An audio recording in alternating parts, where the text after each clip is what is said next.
Man, that's a beautiful Norton.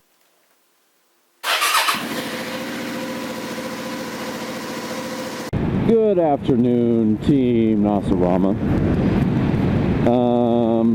It is a beautiful afternoon here in Colorado. It is like, it's supposed to be like 75 to 80 today. It's probably about 75 right now, so it is a beautiful day to ride out here in Colorado. Hello, sir. So, today I'm doing a subscriber requested video. Woohoo! Subscriber requested video from Jacob92 ICU. Hi, I see you too, buddy. And I'm going to talk a little bit today about sort of my thoughts on touring and riding 2-up on the Suzuki Gladius. So, because he's Jacob92 ICU, he is curious as to what it would be like to sort of tour and potentially tour 2-up on the Suzuki Gladius. So I thought I would give my thoughts on that. Based on the last 2 years of riding with this motorcycle, I think I can give a pretty good sort of idea of what I think about that. So let's start off with general sort of 2-up riding. What 2-up riding on this bike is like. Forgetting about touring right now, just 2-up riding on this bike. It is okay. And I would say that because there are sort of pros and cons to riding 2-up on this bike. First of all, it's got a huge seat. So it's going to be it's pretty comfortable 2-up in terms of like room on the bike. Hello, Ducati Monster. It's generally fairly comfortable in terms of space. It's definitely not going to be cramped like a Super Sport is. I mean, Super Sports are not at all meant for 2-up riding. They're tiny, uncomfortable, cramped bikes, and riding 2-up on them is just worse. So, in terms of like comfort on this bike, if you will, it's great for 2-up riding just because there's plenty of room on it for that. And so, however, I do have a complaint with 2-up riding, and that has to deal with the suspension on this bike.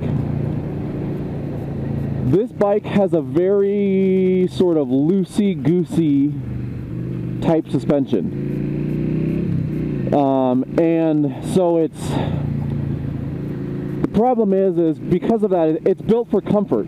It's not built for, I mean, obviously the bike handles well and everything like that, but it's not built like a Super Sport. It doesn't have super tight suspension. It's more sort of loosey-goosey. It takes bumps better. And because of that, the front fork suspension has a lot of travel in it. And that creates an issue when you're 2-up riding, because when you're 2-up riding, you obviously have a lot more weight on the bike. And so when you go to brake on this bike, you go and you squeeze the front brake as you're pulling up to a light or whatever, the bike dives. It dives forward a lot. Whoa, Bicycle City over there. It dives forward a lot because of the extensive amount of travel allowed in the front forks.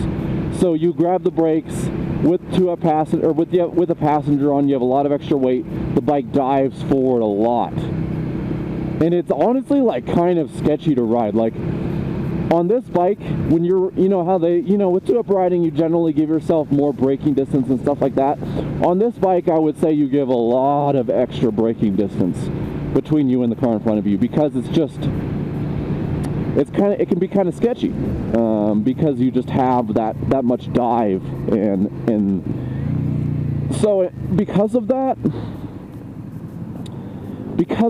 I tend to not. Hey, that was my good friend on his SV1000.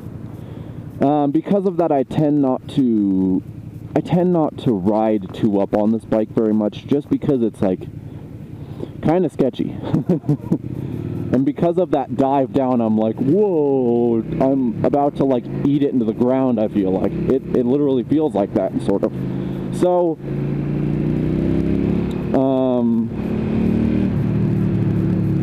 yes.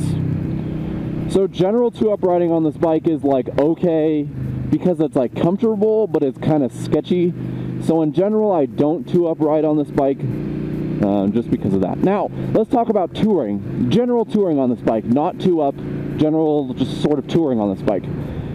This bike would be great, well, it would be okay for touring. I think it would be okay for touring with some modifications. If you were really going to use this bike for touring riding, generally, I would say you probably need a windscreen, an aftermarket windscreen, because obviously this bike has no windscreen at all. Now, if you're okay with the air hitting you constantly, and I've gotten really used to it, and I honestly don't do that much sort of long-distance highway riding. However, even when I did take the road trip on this bike last summer, I was okay with the wind. But I think general like highway riding for a whole day, long distance touring kind of stuff, you might want a windscreen. And I know that they make sort of small, shorter windscreens, so you get some good airflow up over your body. You know, it reduces your drag a lot. They make tall windscreens for this bike, so you can get a lot of sort of redirection of air, if you will, around yourself. Oh man, this road is so awful. And it's also a decent bag for, say, like saddlebags. I have saddlebags on this bike, or I have a set that not at the moment, but I have them that I can use. And I just kind of, I actually drape them. Since my entire seat comes off from the entire seat, what I tend to do is just take the entire seat off. I lay the straps of the saddlebags under the seat, across the frame, sort of, and then I put the seat back on over them, and then I have my saddlebags on. They're perfectly secure, everything like that. Hey, buddy. Nice Triumph right there. Triumph Bonneville. Beautiful bikes. But touring saddlebags, it's pretty good. Like, in general, this bike is really comfortable. As I mentioned in the last video, for real touring, you probably want to buy a new seat, just because the seat is not that comfortable for that long distance of riding. But in general, with some modifications, this bike can be an excellent touring bike. I agree, it really can. Now, let's combine them. Two-up riding, touring. This is where I do have a problem, sort of, or this is where I would say the bike is not suited for that. Because if you were touring on this bike, if you put saddlebags on this bike, there just is not enough room on the bike for a passenger. There's just straight up not enough room. I have looked online on this, and I have seen some setups that would allow for sort of kind of two-up riding with touring bags. It involves one of those like additional like add-on frames that you put on for the saddlebags. One of those frames helps you sort of move the saddlebags back off the back of the frame a little bit and give you more access to the rear passenger pegs. With my saddlebags, if you just have saddlebags that you want to drape across your seat, like your rear seat on this bike, they completely block off the passenger pegs. Like with that style of saddlebags on this bike, you definitely do not have enough room. Not at all. So here, I've looked up online, like I said, found some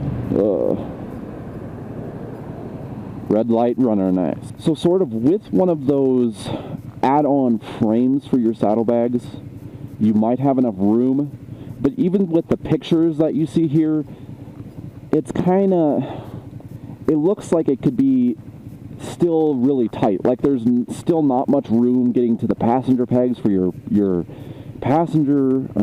So because of that sort of limitation of space on this bike, I really think that it's not a good touring bike with a passenger. It's a good touring bike without a passenger. It's not with one. Just because there's not enough room. There's straight up not enough room on this bike for that kind of travel. Even with a add-on frame that moves your bags back and gives you a little bit better access to the rear pegs, I still wouldn't want to be on it. It seems too tight, really, for me, and it would be, I think, uncomfortable for a passenger. And as I mentioned earlier, you will have the additional problem of braking on it and the bike diving forward. Now, with touring, obviously, you're not braking as much, so it's more of an issue sort of for around town sort of riding, but it's still an issue. That whole dive issue is just, it's a problem. And because of these reasons, if you wanted sort of a similar bike to this for touring with a passenger, you probably want to get something like a V-Strom 650 just because there's more room on it. It's a bigger seat, more room, everything like that. So yeah, those are sort of my general thoughts on this bike for two-up touring riding. Not generally good for it, just in the most simple form. So yeah, that's it. I'm gonna go grab some lunch right now, guys, so I will talk to y'all later. Jacob 92 ICU, whatever. If this was not clear at all to you or you have more questions, feel free to let me know and I'll get back to you. Alright guys, I am out for now. I'll talk to y'all later. Nasser, I'm out. Peace.